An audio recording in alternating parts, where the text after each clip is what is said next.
Praise the Lord. கர்த்தருடைய பரிசுத்த நாமத்துக்கு ஸ்தோத்திரம். டியர் எல்எஸ்ஏ மெம்பர்ஸ் எல்லோரும் எப்படி இருக்கிறீர்கள்? நீங்கள் நலமாக இருக்கிறீர்கள், விசுவாசமாக இருக்கிறீர்கள் என்று நம்புகிறேன்.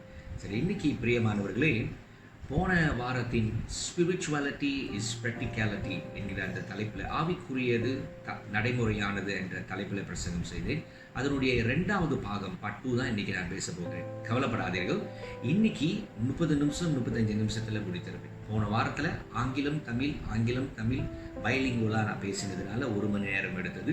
அது வேற ஒரு சபைக்கு கொடுக்க வேண்டியதாக இருந்தது. உங்களுக்கு தெரிஞ்சிருக்கும்னு நினைக்கிறேன். இப்போது இருக்கிற சபையில் 8 நாள் பரிசுத்த ஆவியானவரை குறித்து பல ஊழியர்கள் பேசினார்கள். அதில் நான் பேசினேன். உங்களுடைய ஜபத்துக்காக நன்றி. சரி பிரியமானவர்களே, ஏன் இந்த ஸ்பிரிச்சுவாலிட்டி ப்ராக்டிகாலிட்டி பார்ட் 2 சொல்கிறேன் என்றால், இதில் இன்னும் நடைமுறையாக இன்னும் பல காரியங்களை விளக்க வேண்டியது இருக்கிறது. ஆனால் நான் சொன்ன போன வாரத்தின் பிரசங்கத்தில் நீங்கள் அந்த அதிகாரத்தை மறுபடியும் வாசித்தீர்கள் என்றால் நிறைய காரியங்கள் உங்களுக்கு புரிஞ்சிடும். ஆனால் இன்னைக்கு பார்ட் 2 ஸ்பிரிச்சுவாலிட்டி இஸ் ப்ராக்டிகாலிட்டி என்கிற தலைப்பில் பார்ட் 2 இன்னைக்கு உங்களிடத்தில் நான் பேச விரும்புகிறேன். பிரியமானவர்களே, அதே கலாத்தியர் புத்தகத்தை எடுத்துக்கொள்வோம். கலாத்தியன்ஸ் சாப்டர் 5 5வது அதிகாரத்தில் நம்ம வசனம் 16 முதல்ல வாசிக்க போகிறோம். அதுக்கப்புறம் 19லிருந்து 21 இருக்கிற காரியங்களை பார்க்க போகிறோம். கலாத்தியன்ஸ் 5:16. ஓகே, தென் லேட்டர் வந்துட்டு கலாத்தியன்ஸ் 5:19 to 21 நம்ம பார்க்க போகிறோம். ஹல்லேலூயா. சரி, நாம் வாசிப்போம். ஆங்கிலத்தில் நான் வாசிக்கிறேன். கலாத்தியர் 5:16. அதுக்கப்புறம் எளிமையான தமிழில் வாசிக்கிறேன். கலாத்தியன்ஸ் 5:16. This I say, then walk in the spirit, and ye shall not fulfill the lust of the flesh. எளிமையான தமிழில் பார்ப்போம். ஆகையால் உங்களுக்கு சொல்லிக் கொள்கிறேன், ஆவிக்கு ஏற்றபடி நடந்து கொள்ளுங்கள், பிறகு நீங்கள் மாமிச இச்சையை நிறைவேற்ற மாட்டீர்கள். ஹல்லேலூயா. கர்த்தர் தாமே இந்த வசனத்தை ஆசீர்வதிப்பாராக. பிரியமானவர்களே, ஆவிக்கேற்றபடி நடந்து கொண்டால், அதாவது ஆவிக்கேற்றபடி நம்ம வாழ்ந்தோம் என்றால், போன வாரத்தில் சொன்ன ஆவியில லீவ் இன் த ஸ்பிரிட்னா ஆவியானவரோட உறவு, அப்புறம் ஆவியில நடப்பது என்றால் ஆவியானவர் நமக்குள்ள வாழுகிறார் என்றால் அதுதான் நம்ம ஆவியிலே வாழுகிறோம். ஆவியிலே நடப்பது என்றால் ஆவியிலே நம் நடத்தை, நம்மளுடைய வாழ்க்கை வாழுகிற காரியங்கள் எல்லாம், நடத்தை எல்லாம் அது ஆவியிலே இருக்க வேண்டும். ஆவியானவருடைய வழிநடத்தல் படி இருக்க வேண்டும். அப்பதான் மாமிசத்தின் இச்சைகளை நிறைவேற்ற மாற்றோம் என்று இங்கு வசனம் 16 நம்ம பார்க்கிறோம். பிரியமானவர்களே, இன்னைக்கு இந்த கிறிஸ்துவ வாழ்க்கை வேதத்தின்படி பார்க்கும்போது நடைமுறைக்கு தேவன் நமக்கு எளிமையாக, அதாவது சிம்பிளா எளிமையாய் தேவன் நமக்கு கொடுத்திருக்கிறார். ஆனால் இன்னைக்கு நம்ம தான் அதை புரிந்து கொள்ளாமல் அநேக கிறிஸ்டியர்கள் இன்னைக்கு மாமிசத்தின் வாழ்க்கை, அதாவது மாமிசத்தின் வாழ்க்கைனா பாவ சுபாவத்தின் வாழ்க்கை தான் வாழுகிறார்கள். வேதத்தில் மாமிசம் என்று சொல்லும்போது நம்மளுடைய இறைச்சி அல்ல, நம்மளுடைய அந்த மாமிசம் அல்ல, அது பாவ சுபாவத்தை குறித்து காட்டுகிறது. Flesh in the Bible means sinful nature. மாமிசம் என்று வேதம் சொல்லும்போது அது பாவ சுபாவம். அப்ப நம்ம ஆவியில நடந்தால் பாவ சுபாவத்தில் நம்ம நடக்க மாட்டோம். இன்னைக்கு இந்த உலகத்தில் இருப்பவர்கள் இருட்டில் இருக்கிறார்கள், கிறிஸ்துவுக்குள் இருப்பவர்கள் வெளிச்சத்தில் இருக்கிறார்கள். உலகத்தில் இருப்பவர்கள், ரட்சிக்கப்படாதவர்கள் மாமிசத்தின் வாழ்க்கை, அதாவது பாவ சுபாவம், பாவத்தில் விடுதலை பெறாதனால பாவ சுபாவத்தில் வாழ்ந்து கொண்டிருக்கிறார்கள். ஆனால் கிறிஸ்துவுக்குள் இருப்பவர்கள் அந்த பாவ சுபாவத்தை வாழாமல், அந்த பாவம் மன்னிக்கப்பட்டதினாலே, கிறிஸ்து இயேசுவினாலே அவர் ரத்தம் சிந்ததினாலே, பாவ மன்னிப்பை பெற்றுக்கொண்டதினாலே, புதிய மனிதன் ஆனதினாலே நம்ம அந்த பாவ சுபாவத்தை மேற்கொள்ளக்கூடியவர்களாக இருக்கிறோம். எப்படி? பாவ மன்னிப்பு கிடைத்ததினாலே, பரிசுத்த ஆவியானவருடைய அபிஷேகம் கிடைத்ததினாலே புதிய மனுஷனாய் வாழ முடியும். அந்த ஆவியிலே பரிசுத்த ஆவியானவர் நடத்தல் படி வாழும்போது அந்த பாவ சுபாவத்தை, அப்பதான் மாமிசத்தின் இச்சைகளை நிறைவேற்ற மாட்டோம்னா பாவ சுபாவத்தின் எண்ணங்களை, ஆசைகளை நிறைவேற்ற மாட்டோம். எப்படி? ஆவியிலே வாழும்போது, பரிசுத்த ஆவியானவர் வழி நடத்த போது. சுப்பிரியமானவர்களே, இந்த வாழ்க்கை தான் கிறிஸ்துவ வாழ்க்கை. ஆனால் இன்னைக்கு அநேகர் இந்த கிறிஸ்துவ வாழ்க்கைக்குள் வருவதற்கு தான் கஷ்டப்படுகிறார்கள்.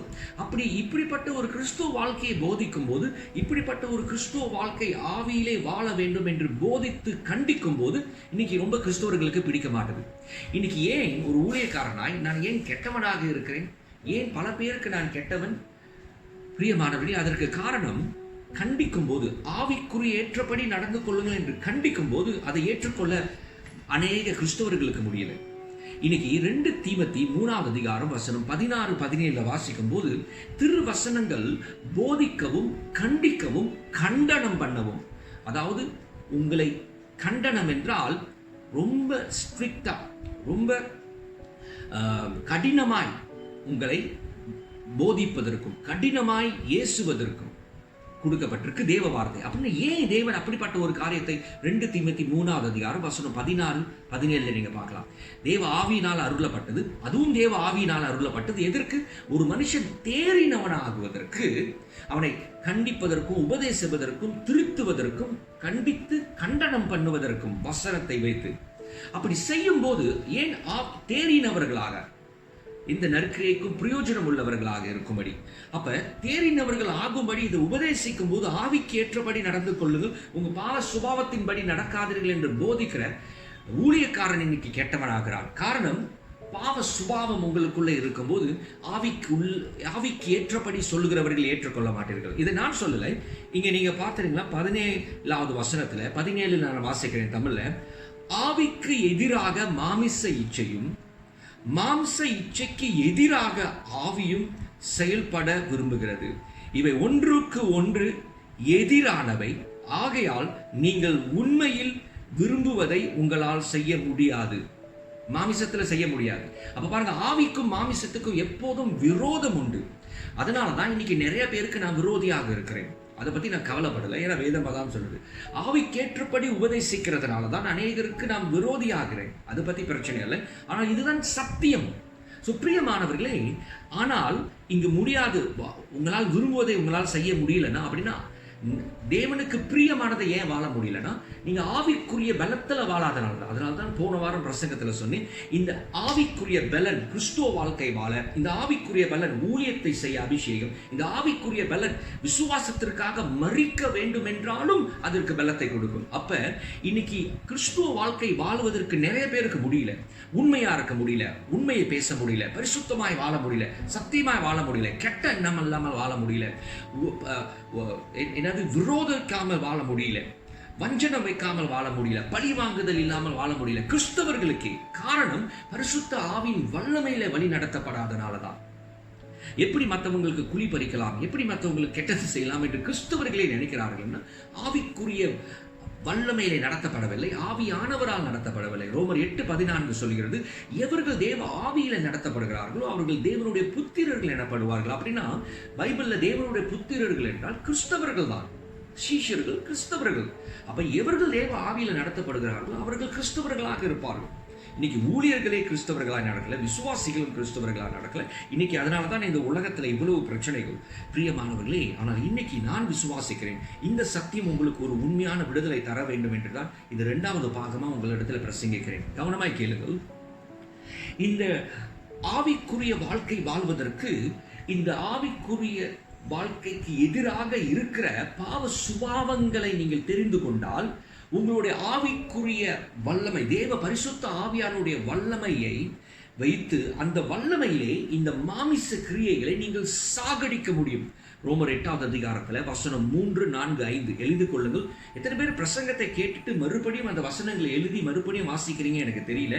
ஆனால் நான் விசுவாசியா இருக்கும் போது பாஸ்டர் பண்ற பிரசங்கத்துல வசனத்தெல்லாம் எழுதிட்டு, பாயிண்ட்ஸ் எழுதிட்டு வீட்டுல போயிட்டு திருப்பி அந்த வசனத்தை நான் மறுபடியும் படிப்பேன்.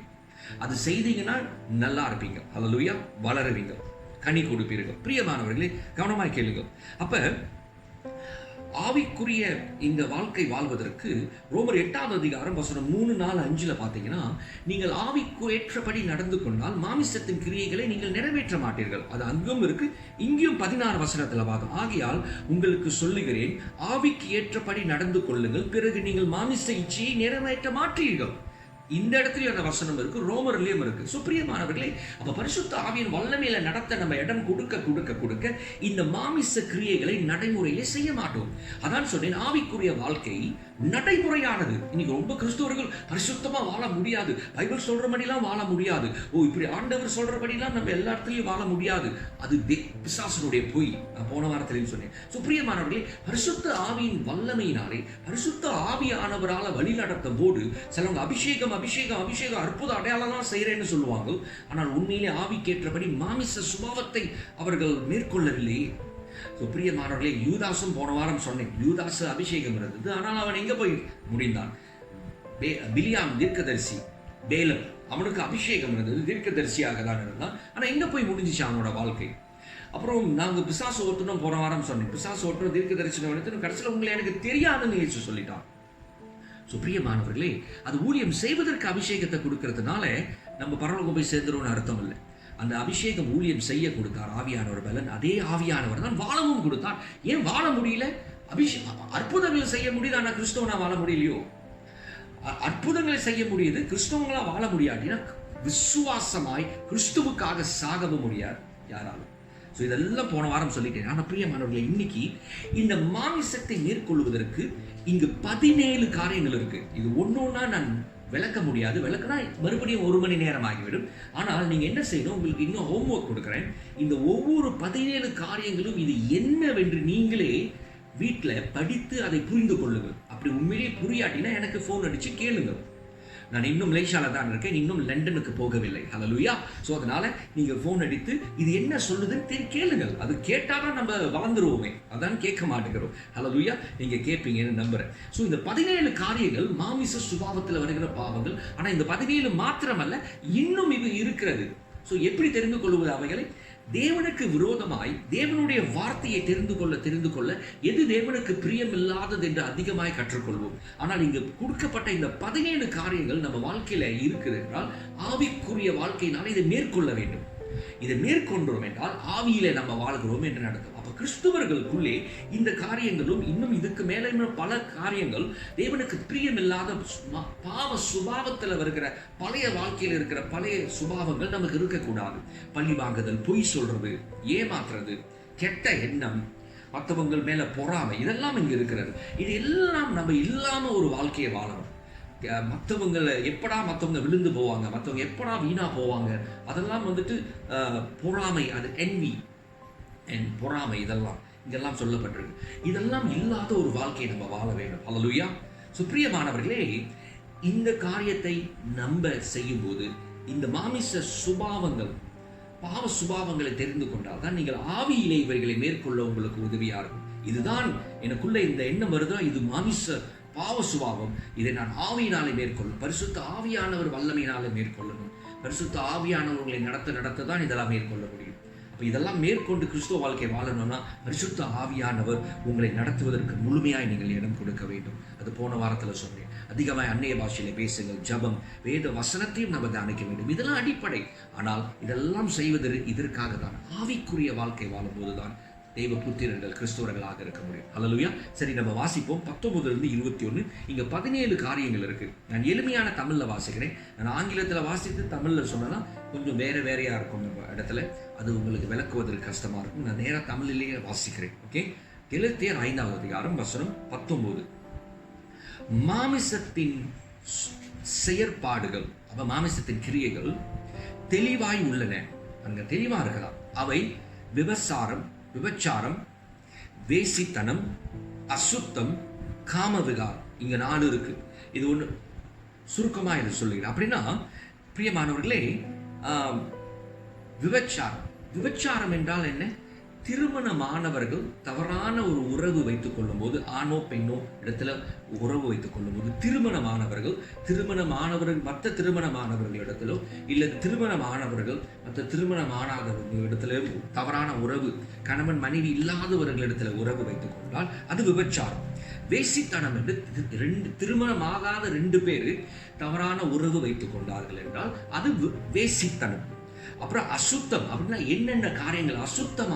அசுத்தமான எண்ணம், அசுத்தமான பேச்சு, அசுத்தமான கிரியைகள், தேவனுக்கு அசுத்தமானது, இதெல்லாம் மாமிசத்தின் பாவ சுபாவத்தில். அப்புறம் காம விகாரம், ஆங்கிலத்தில் சென்சுவாலிட்டின்னு சொல்லுவாங்க. சென்சுவாலிட்டினா அந்த மாமிச உணர்வுக்கு ஏற்றபடி நடக்கிறது. இது வெறும் பாலியல் உறவு மாத்திரமல்ல, அதுல மாத்திரமல்ல இந்த காம விகாரம், மற்ற பல காரியத்தில் இது இருக்கலாம். அப்படின்னா மாமிசத்தின் இச்சையை நிறைவேற்றுற காரியங்கள் இது நம்மளிடத்துல இருக்கு என்றால் இதுதான் மாமிசத்தின் சுபாவம். இதை பரிசுத்த ஆவியானவருடைய வல்லமையினாலே ஆவிக்குரிய வாழ்க்கையில் ஆவியானவர் நடத்தும் போதுதான் இதை நம்ம மேற்கொள்ள முடியும். இல்லாட்டி இதெல்லாம் நமக்குள்ள கிரியை செய்யும். இதெல்லாம் நமக்குள்ள இருக்குதா? இருக்கு பிரியமானவர்களே. ஏன் எனக்குள்ள இருக்குதா? இருக்கு பிரியமானவர்களே. இதுதான் மாமிசத்தின் கிரியைகள், அதாவது பாவ சுபாவத்தின் கிரியைகள்.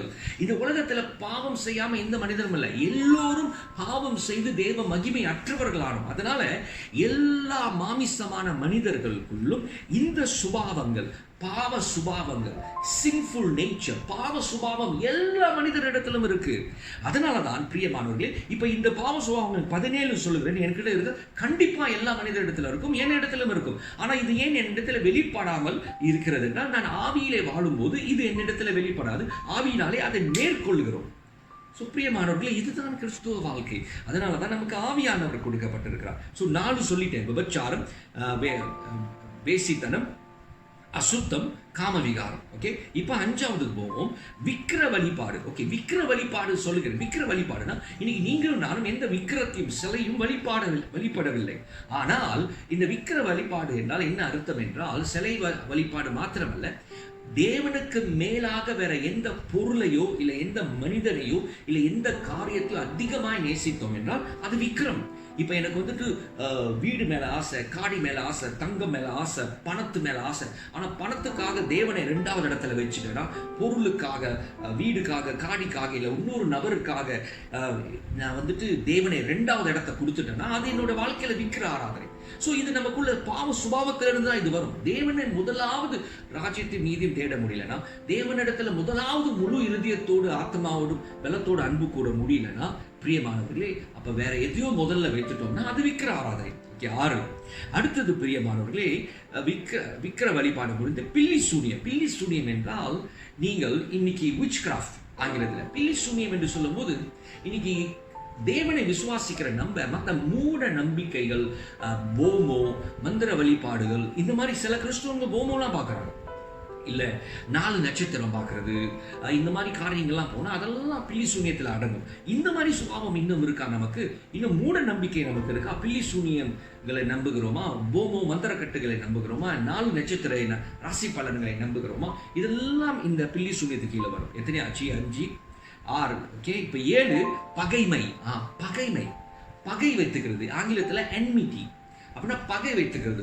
பாஸ்டர் இப்படின்னு சொல்லிட்டாரா, அதனால பாஸ்டர் மேல பகை. இவங்க இப்படி என்ன இப்படி செஞ்சுட்டாங்களா, அதனால இவங்க மேல பகை. இவங்களை எப்படியாவது வஞ்சம் தீர்க்கணும், பகையை வைத்துக் கொள்வது. இது பாவ சுபாவம். அப்ப ஆவியில் நடத்த வரும்போது பகையை வைத்துக் கொள்ள மாட்டோம். ஆனா இன்னைக்கு நிறைய பேர் பகையை வைத்துக் கொள்ளுகிறார்கள். என் மேல நிறைய கிறிஸ்தவர்கள் பகையை வைத்திருக்காங்க, பாஸ்தர்களும் பகையை வைத்திருக்கார்கள். அப்ப ஆவியில நடக்கல. நான் பகையை வைத்துட்டு நான் வைக்கல, மறந்துட்டு பாட்டுக்கு போய்கிட்டே இருக்கேன். ஆனா மத்தவங்க வைத்திருக்காங்க. பகைமை. ஓகே, எத்தனை ஆச்சு? 7. விரோதங்கள். ஓகே, விரோதங்கள் பகைமை போலதான் இன்னும் அதிகமாக விரோதிப்பது. அப்படின்னா எந்த சூழ்நிலையும் எதிர்த்து நிற்பது, அதான் விரோதம். ஓகே, அது 8. இதெல்லாம் சுபாவங்கள். நீங்க போய் இன்னும் ஆராய்ச்சி பண்ணி பாருங்க. அப்புறம் வைராக்கியங்கள். ஓகே, வைராக்கியம் வச்சுக்கிறது அப்படின்னா ஒரு கிராட்ச், அவங்க மேல இவங்க கூட பேசக்கூடாது என்ற ஒரு வைராக்கியம், இவங்க மூஞ்ச பார்க்கக்கூடாது வைராக்கியம், இவங்களுக்கு இனிமே இந்த மாதிரி இருக்க செய்யக்கூடாது, இப்படி பேசக்கூடாது அப்படின்னு சொல்லி வைராக்கியம் வைத்துக் கொள்வது. இது மாமிச பாவ சுபாவம். அடுத்தது கோபங்கள். பிரியமானவர்களே, கோபங்கள் என்று சொல்லும் போது அது ஒரு இமோஷன். கோபம் தண்ணீர் தானே பாவம் இல்லை. ஆனால் ஏன்னா இயேசுவும் கோபப்பட்டார். அப்படி பார்த்தா இயேசுவுக்கு கோபம் வந்ததுன்னா இயேசுக்கு ஆவிக்குரிய கண்ணி இல்லைன்னு சொல்லிடுவோம். இந்த இடத்துல இந்த கோபங்கள் என்னன்னா, மற்றவங்களை பழி வாங்கக்கூடிய, இல்லை மற்றவங்களை ஹர்ட், பாதிக்கிற, வேதனை உண்டாக்குற அளவுக்கு உங்களோட கோபம் இருந்துச்சுன்னா அது பயங்கரமான, அது தீமையான, அது மாமிச சுபாவத்தின் கோபம். அந்த கோபம் நமக்கு இருக்கக்கூடாது. அடுத்தது சுயநல ஆசைகள்.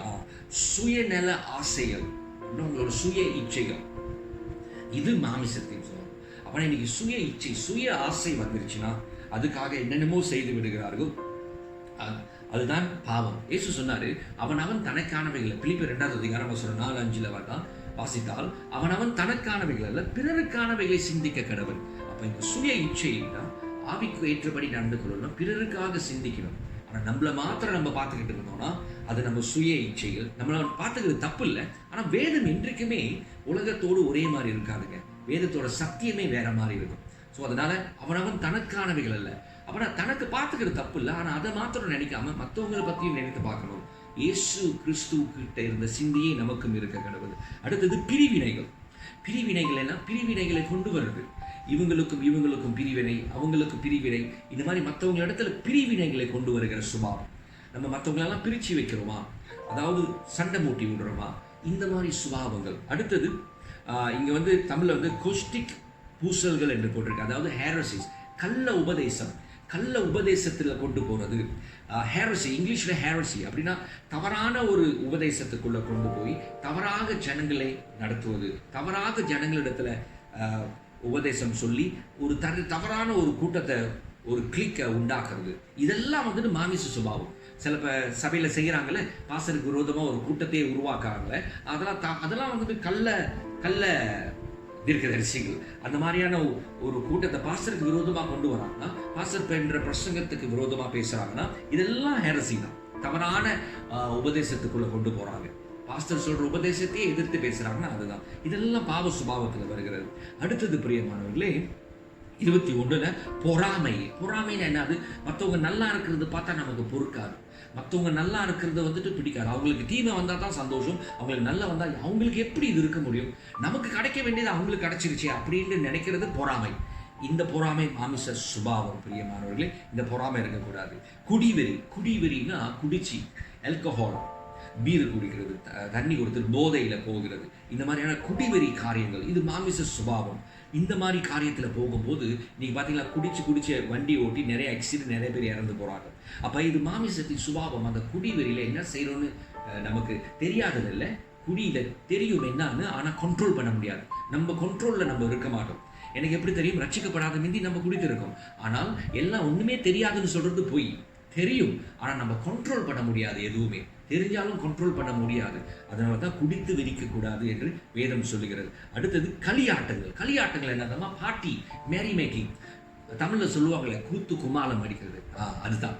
இப்போ பிடிச்சாங்களே பர்த்டே பார்ட்டிலாம் கொண்டாடு. பர்த்டே பார்ட்டி கொண்டாடுறது தப்பு இல்லை, ஆனால் இந்த சட்டத்திட்டத்தை கீழ்ப்படியில சும்மா காரணம் இல்லாமல் சந்தோஷத்தை கொண்டாடணும்னு சொல்லி சந்தோஷத்துக்காக ஒரு கொண்டாட்டத்தை செய்கிறது, குடிக்கிறது, ஏதாச்சும் செய்கிறது. இந்த களியாட்டங்கள், இந்த மாதிரி களியாட்டங்கள் வந்துட்டு தப்பு. இப்போ பார்த்து சும்மா பப்புக்கு போயிட்டு ஆட்டம் போடுறாங்களே, டிஸ்கோடேக்லாம் போயிட்டு சும்மா காரணம் இல்லாமல் ஆட்டம் ஆடிக்கிட்டு பாட்டை பாடிக்கிட்டு கூத்தடிக்கிறாங்களே, அது களியாட்டங்கள், அது மாமிச சுபாவம். அடுத்தது முடிஞ்சிருச்சு. களியாட்டங்கள் என்ன? நான் ஏற்கனவே உங்களை எச்சரித்தது போன்று இப்பொழுது எச்சரிக்கின்றேன். இத்தகைய பாவங்களை செய்கிறவர்கள் தேவனுடைய ராஜ்யத்திற்குள் இடம் பெற முடியாது, அப்படின்னா நுழைய முடியாது. அல்லேலூயா. அப்படின்னா இப்ப சொன்ன இந்த 17 காரியங்கள் பிரியமானவர்களே, 19 21 வரைக்கும், ஓகே, இந்த 17 காரியங்கள் இதெல்லாம் மாமிச சுபாவத்தில் வருகிற காரியங்கள். இதை போய் படித்து நல்ல தியானம் பண்ணுங்கள். இந்த 17 காரியங்கள் இதுக்கு மேலேயும் இருக்கு வேதத்தில், அதனால தான் போட்டிருக்கு இப்படிப்பட்டவைகளை, ஓகே, இத்தகைய பாவங்களை செய்கிறவர்கள், ஓகே, இத்தகைய இந்த மாதிரி இன்னும் நிறைய இருக்கலாம். இந்த மாதிரி பாவ சுபாவத்தில் இருக்கும்போது தேவராஜ்யத்தை பிரவேசிக்க முடியாது. இன்னைக்கு நிறைய கிறிஸ்தவர்கள் நினைக்கிறாங்க, நம்ம ஆண்டவரை ஏற்றுக்கொண்டோம், நான் கிறிஸ்துவ சபைக்கு போகிறேன், அதனால பாவத்தில் வாழ. சபைக்கு போகலாம், நீங்கள் சபைக்கு தவறாமல் போகலாம், நல்லது. ஆனால் வாழ்க்கையில் இந்த காரியத்திலெல்லாம் தவறிட்டு வாழ்ந்து சபைக்கு தவறாமல் போனாலும் பிரயோஜனம் இல்லை. இந்த காரியங்கள், இந்த மாமிச சுபாவங்கள் நடைமுறையில் நம்ம வாழ்க்கையில் இருக்குதா என்று நம்ம பார்க்க வேண்டும். பொறாமை, விரோதங்கள், பகை, பிரிவினை, இந்த மாதிரியான காரியங்கள் எல்லாம் வைத்துக்கொண்டு நம்ம கிறிஸ்துவ வாழ்க்கை வாழவே இல்லை. சுப்பிரியமானவர்களே, உங்களை உற்சாகப்படுத்த சொல்லுகிறேன். இதுதான் ரகசியம் சொல்லிட்டேன். ஆனால் இதெல்லாம் மேற்கொள்ள முடியுமா? ஆவியினாலே மேற்கொள்ள முடியும். அப்போ ஆவியிலே வாழும்போது இவைகள் எல்லாம் நீங்கள் செய்ய மாட்டீர்கள். ஏன்னா உங்களுக்கு பகைமை வந்தாலும் ஆவியானவர் உடனே வந்து உணர்த்தி அந்த பகைமை இல்லாமல் மன்னிக்க சொல்லுவார். ஆவியானவர் நம்மளை மன்னிக்கத்தான் சொல்லுவார். அல்லேலூயா. இங்க பாருங்கள், நான் எப்போதும் உங்களுக்கு சொல்லியிருக்கிறேன், மன்னிக்க முடியும், சில பேர்கிட்ட பின்னிக்க முடியாது. அதாவது மன்னித்து அவங்கள மறந்துடலாம், ஆனால் திருப்பி அவங்க கிட்ட போய் பின்னிக் கொள்ள முடியாது, திருப்பி உறவு வைத்துக் கொள்ள முடியாது. ஏன்னா அவங்க நம்மளை ஹர்ட் பண்ணிடுவாங்க, நம்மளை பாதிச்சிருவாங்க. அதனால மன்னித்து தூரமா இருப்போம். பகைமை இருக்கக்கூடாது, விரோதம் இருக்கக்கூடாது. தூரமா இருக்கிறதுனால பகைன்னு அர்த்தம் இல்லை, தூரமா இருக்கிறதுனால விரோதம் என்று இல்லை. ஏன் தூரமா இருக்கிறோம்? அவங்க இடத்துல நெருங்கினா அவங்க மனம் திரும்பாத பட்சத்துல அவங்களால நமக்கு திருப்பி பாதிப்பு வரும். அப்ப நமக்கு பாதிப்பு வரக்கூடாதுன்றதுனால நம்ம விலகி இருக்கலாம். ஆனால் அவங்களை மன்னித்து விரோதம் இல்லாமல் இருக்க வேண்டும். அப்படின்னா அவங்களை குறித்து நம்ம எந்த கெட்ட எண்ணமும் வரக்கூடாது. நம்ம ஜபிக்கும் போது அவங்களுக்கு தவறா ஜபிக்க கூடாது. அவங்க நல்லா இருக்கணும் நம்ம நினைக்கணுமே தவிர அவங்க வீணா போகணும் நம்ம நினைக்க கூடாது. ஏன்னா அப்படி நினைச்சோம்னா அது விரோதம்.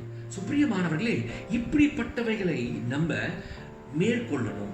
ஆனா இது எல்லாம் எப்படி ஆவியிலே மேற்கொள்ள போறோம்? அப்ப ஆவியில நம்ம நடக்கிறோம்னா அதற்கும் அடையாளம் இருக்கு. அதனாலதான் 22 ஆனால் ஆவியானவர் நமக்கு அன்பு, மகிழ்ச்சி, சமாதானம், பொறுமை, கருணை, நன்மை, விசுவாசம், நற்பண்பு, தன்னடக்கம் ஆகிய நற்கிரியைகளை உருவாக்குகின்றார். இவற்றை தவறு என்று எந்த சட்டமும் கூறவில்லை. அப்படின்னா இதுக்கு விரோதமாக எந்த பிரமாணமும் இல்லை. அப்ப ஆவிக்குரிய கனி 22 இருந்து வாசிச்சீங்கன்னா, இந்த ஆவிக்குரிய இதுக்கு எல்லாத்துக்கும் பதில் ஆப்போசிட்டாக இந்த ஆவிக்குரிய கனி, இந்த ஆவிக்குரிய கனி நமக்கு இருக்கும்போது ஆவியானவர் நம்மளை நடத்துறார் என்ற அர்த்தம். அல்லேலூயா.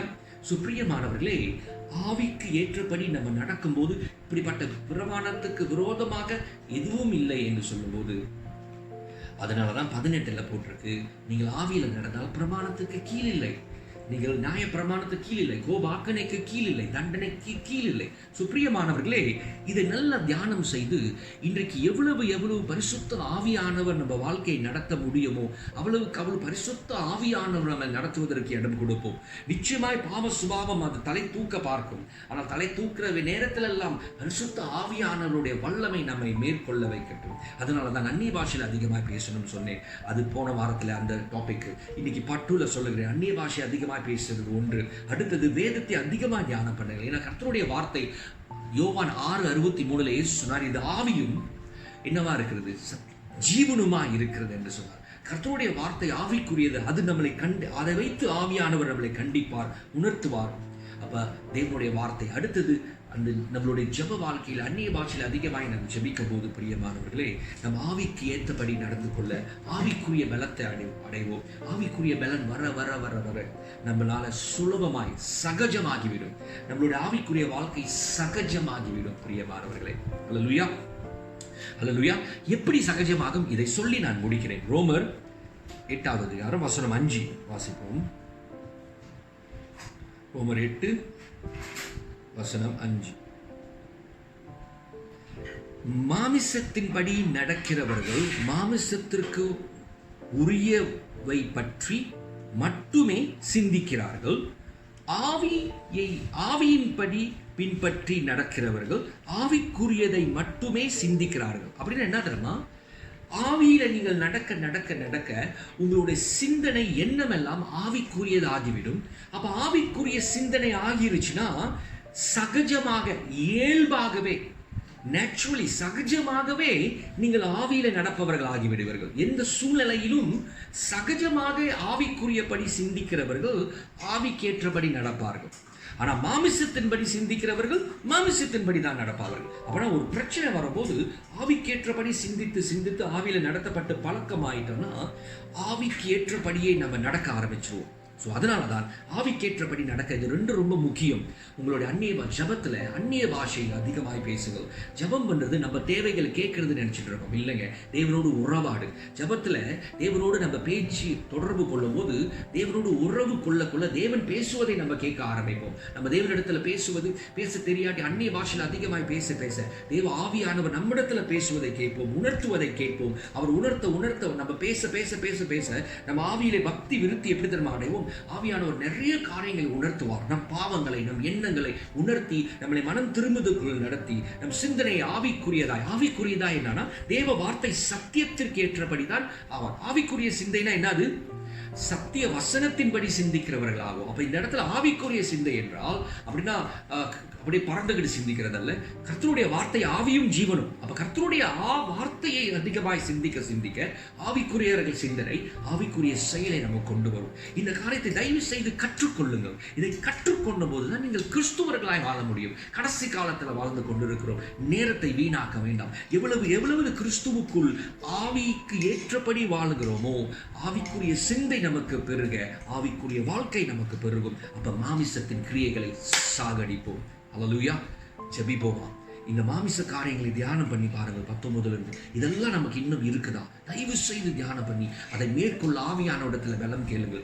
ஆவிக்குரிய கனி ஆண்டவரிடத்துல கேளுங்கள். ஆவியானவர் நமக்கு உதவி செய்வார். அல்லேலூயா. உங்களுக்காக நான் ஜெபிக்கிறேன். ஒப்பு கொடுங்கள். இயேசுவின் நாமத்தில் பிதாவே, இங்க ஒப்பு கொடுக்கிற ஒவ்வொரு பிள்ளைகளுக்காக நான் ஜெபிக்கிறேன்.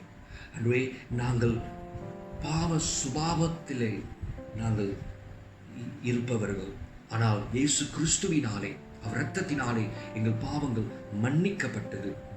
இதோ அவருடைய பரிசுத்த ஆவியானவராலே நாங்கள் புதிய மனுஷனாய் இருக்கிறோம். நாங்கள் புதிய மனுஷனாய் இந்த புதிய மனுஷனுக்கேற்ற வாழ்க்கை வாழ நல்ல ஆவியானவர் எங்களை ஆட்கொண்டு நடத்த வேண்டும் என்று ஒப்பு கொடுக்கிறோம். இதோ ஒப்பு கொடுக்கிற இந்த பிள்ளைகளை ஆவியானவரை நீர் மறுபடியும் பலப்படுத்தும்படியாய் ஜெபிக்கிறேன். உங்களுடைய வசனங்களை நினைப்பூட்டும்படியாய் ஜெபிக்கிறேன். உம்முடைய வார்த்தைகளை அதிகமாய் இவர்கள் தியானிக்க உம்முடைய வார்த்தைகள் இவர்கள் சிந்தையாய் மாற, இவர்கள் சிந்தை ஆவிக்குரியதாய் மாற, ஆவிக்குரிய சிந்தை ஆவிக்குரிய வாழ்க்கையாய், செயலாய், நடத்தையாய் மாற, இதோ மாமிசத்தின் கிரியைகளை சாகடிக்கத்தக்கதாக இவர்களை பலப்படுத்தும். இந்த வேளையில உண்மையாய் ஒப்பு கொடுக்கிற ஒவ்வொரு சகோதர சகோதரிகளும் இந்த வேளையில உம்முடைய ஆழமான வல்லமையான உணர்த்துதலுக்குள் கடந்து செல்லட்டும். தங்களுடைய பாவ சுபாவத்தை உணர்ந்து அதை மேற்கொண்டு மனம் திரும்பி இதோ கிறிஸ்துவுக்கு ஏற்றபடி கிறிஸ்து உடையவர்களாய், ரோமர் 8:10 சொல்வது போல கிறிஸ்து உடையவர்களாய், கிறிஸ்துவின் ஆவியானவர் நடத்தப்படுகிறவர்களாய், இவர்கள் இயேசுவின் நாமத்தில் பாவத்தை உணர்ந்து மனம் திரும்பி கிறிஸ்துவுக்குள் கனி தருப்பவர்களாய், ஆவிக்குரிய கனியிலே மாமிச சுபாவங்களை மேற்கொண்டு பாவ சுபாவங்களை மேற்கொள்பவர்களாய், இது ஜெயம் கொள்பவர்களாய், இந்த கடைசி காலத்தில் சாட்சியாய், வெளிச்சமாய், உண்மை உள்ளவர்களாய் வாழத்தக்கதாக இவர்களை பலப்படுத்தும். பிரியமானவர்களே, ஒரு காரியத்தை நான் சொல்லுகிறேன். உங்கள் ஆவிக்குரிய வாழ்க்கை பலன் இல்லாதனால தான் கர்த்தருக்கு கீழ்ப்படிவது உங்களுக்கு கடினமாக இருக்கிறது. ஒரு சிலர் உங்களிடத்துல கேள்வி, இதெல்லாம் எனக்கு தெரிந்தாலும் என்னால் முடியலையே, என்னால் இது செய்ய முடியலையே. அதற்கு காரணம் என்ன தெரியுமா? உங்களுடைய ஆவிக்குரிய மனுஷன் பலன் இல்லாதனால கீழ்ப்படிவது கண்டிப்பாய் கஷ்டம். ஏன்னா மாமிச சிந்தையில இருப்பவர்கள் ஆவியிலே கீழ்ப்படிய முடியாது. கர்த்தருடைய வார்த்தை ஆவியும் ஜீவன், ஆவியும் ஜீவனுமான கர்த்தருடைய வார்த்தைக்கு கீழ்ப்படிவதற்கு மாமிச சிந்தை இடம் கொடுக்காது. உங்கள் மாமிச சிந்தை மேற்கொள்ள ஆவிக்குரிய சிந்தை வர கர்த்தருடைய வேதத்தை அதிகமாய் தியானம் பண்ணுங்கள், அந்நிய பாஷையில் அதிகமாய் ஜெபம் பண்ணுங்கள். அப்பொழுது கர்த்தருடைய ஆவியானவர்களை பலப்படுத்தி தேவ வார்த்தையை நினைப்பூட்டி தேவ வார்த்தையினாலே உங்களை பலப்படுத்தி உங்கள் ஆவிக்குரிய மனுஷனை கட்டி ஆவிக்குரிய சிந்தையை ஏற்படுத்தி இயேசுவின் நாமத்தில் கர்த்தருடைய ஆவிக்குரிய ஜீவனும் வார்த்தையை கீழ்ப்படியத்தக்கதாக அவர் உங்களை பலப்படுத்துவார். இந்த கடைசி காலத்தில் அக்கிரம மிகுதியில் அநேகருடைய அன்பு தணிந்தாலும் ஆவிக்குரியவர்கள் அன்பு தனியாமல் கர்த்தருக்கு கடைசி பரியந்த நிலை நிற்பவர்களாய், ரட்சிக்கப்படுபவர்களாய், கடைசி பரியந்த நிலை நிற்பவர்கள் தான் ரட்சிக்கப்படுவார்கள். அப்படி நீங்கள் நிலை நின்று ரட்சிக்கப்பட, ரட்சிப்பு முழுமை பெற உங்களுக்காக ஜெபிக்கிறேன். பிதாவே, இவர்களை தொடும் பலப்படுத்தும். இயேசுவின் நாமத்தில் ஒவ்வொருத்தரும் ஒப்புக் கொடுக்கிறேன். மனம் திரும்ப வேண்டியவர்கள் மனம் திரும்புங்கள், ஒப்புக் கொடுங்கள். கடைசி காலத்தை வீணாக்காதீர்கள். நாட்கள் பொல்லாதவைகள், காலத்தை பிரயோஜனப்படுத்திக் கொள்ளுங்கள், ஞானமாய் நடந்து கொள்ளுங்கள். கர்த்தருடைய சித்தம் என்ன? அதுதான் ஆவிக்குரியது. கர்த்தருடைய சித்தம் என்ன? அதுதான் அவருடைய வார்த்தைக்குரியது. கர்த்தருடைய சித்தம் என்ன? அதன்படிதான் ஆவியானவர் உங்களை நடத்துவார். அந்த சித்தத்திற்குள், கர்த்தருடைய சித்தத்திற்குள் வாருங்கள். கர்த்தருடைய ஆவிக்குரிய சிந்தைக்குள் வாருங்கள், ஒப்புக் கொடுங்கள், மனம் திரும்புங்கள். கர்த்தர் உங்களை பலப்படுத்துவார். இயேசுவின் மாறாத நாமத்தில் ஒப்புக் கொடுத்து ஜெபிக்கிறேன். இந்த பிள்ளைகளை வழிநடத்தும் அன்பின் ஆவியானவர் இயேசுவின் நாமத்தில் வேண்டி ஜெபிக்கிறேன். ஜீவனுள்ள நல்ல பிதாவே, ஆமென், ஆமென். God bless you. கர்த்தர் உங்களை ஆசீர்வதிப்பார். பிரியமானவர்களே, ப்ரேயர்ஃபுல்லாக இருங்க, கேர்ஃபுல்லாக இருங்க, ஆனால் ஃபியர்ஃபுல்லாக இருக்காதீங்க. ஜெபம் பண்ணுங்க, ஜாக்கிரதையாக இருங்க, பயப்பட வேண்டாம். கர்த்தர் காரியங்களை மாற்றி கொண்டு இருக்கிறார். சந்தோஷமாக, தைரியமாக தொடர்ந்து ஜெபத்திலும் கர்த்தருடைய வேதத்திலும் கர்த்தருக்கு ஆவிக்குரிய வாழ்க்கையிலும் வளருங்கள். கர்த்தர் உங்களை ஆசீர்வதிப்பார். God bless you. Bye.